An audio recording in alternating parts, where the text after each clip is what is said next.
যারা জড়জগতের অতীত চিন্ময় জগতের জ্ঞান লাভে ঐকান্তিকভাবে আগ্রহী, তাদের প্রত্যক্ষ ও পরোক্ষভাবে সেই বিজ্ঞান সম্বন্ধে জানবার জন্য অবশ্যই সদ্গুরুর শরণ নিতে হবে।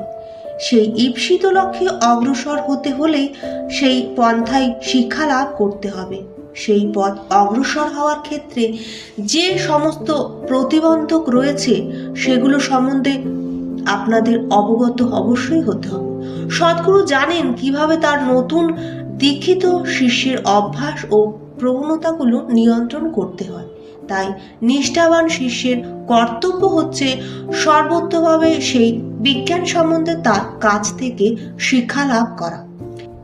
তাই কৃষ্ণ ভাবনামৃত আন্দোলনের স্বরগোস্বামীর ভাবধারায় প্রতিষ্ঠিত, বিশেষ করে শ্রীল সনাতন গোস্বামী এবং শ্রীল রূপ গোস্বামীর ভাবধারাতে কৃষ্ণ ভাবনামৃত আন্দোলনের নিষ্ঠাবান যারা অনুগামী রয়েছে তাদের কর্তব্য বৃন্দাবনের ভাব অবলম্বনে সেই ভগবত ভক্তির বাণী সারা পৃথিবীতে প্রচারের মাধ্যমে মহান দায়িত্ব সম্বন্ধে তাদের অবগত হতে হবে।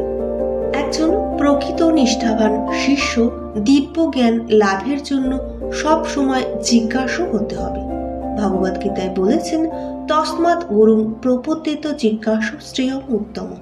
যে অপ্রাকৃতিক বস্তু শিষ্যের আবশ্যকতার ভিক্ষু অর্থাৎ প্রার্থী হয়ে যখন তিনি গুরু পদে আশ্রয় গ্রহণ করতে গমন করেন, তখন সেই বস্তু গুরুযোগ্য ব্যক্তিকে আছে কিনা এবং কি পরিমাণ আছে তা শিষ্যের 1 বছর কাল অবধি অবশ্যই দেখা উচিত।